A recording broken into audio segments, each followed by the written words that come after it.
So I understand that you took care of your mother-in-law, Mrs. McNamara, for 10 years. What inspired you to do that in your very busy lifestyle?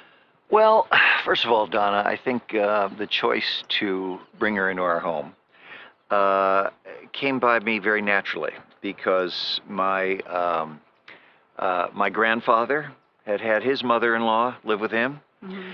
My father had taken his mother-in-law, my grandmother, into our home, and both my grandfather and father were not people who had the resources that I had to do this sort of thing. So I came by it naturally. The pattern was there. Well, if your mother-in-law is in trouble, yeah. bring her in. Let her live. That's very heroic.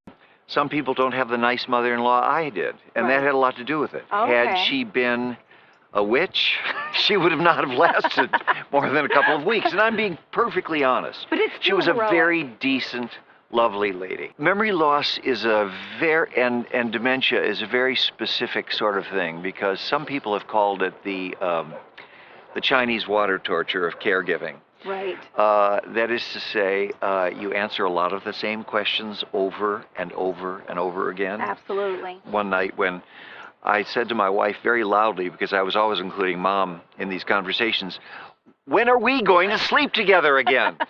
And of course the entire restaurant turns around. I say, no, folks, the marriage is fine. We're not in trouble. But the thing was, we were sacrificing our own time. Right, your own marriage. Our own marriage. And a lot of to times this. that puts a big strain Right, on the families. And that's why I think people opt to put their loved one in a situation where they can have someone else care for them, because it really does put a strain on the family members. Did you find yourself in that position where you needed to reach out for that extra help? Right, we found we had no playbook. There are great rewards in this. Right. Okay, we had my mother-in-law living in that home with us from the age of 90 until she passed away at the age 101. So it was a little over 10 years.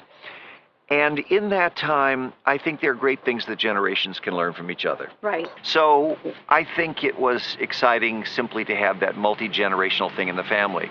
We have 4-generation photographs and 4-generation experiences at Christmas and Thanksgivings and Easters and all these sorts of things that are pretty wonderful.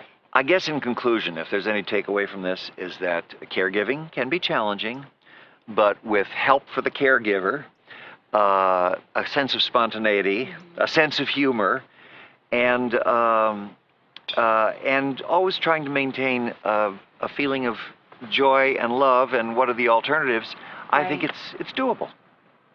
Well, Michael, thank you so much for being with us today.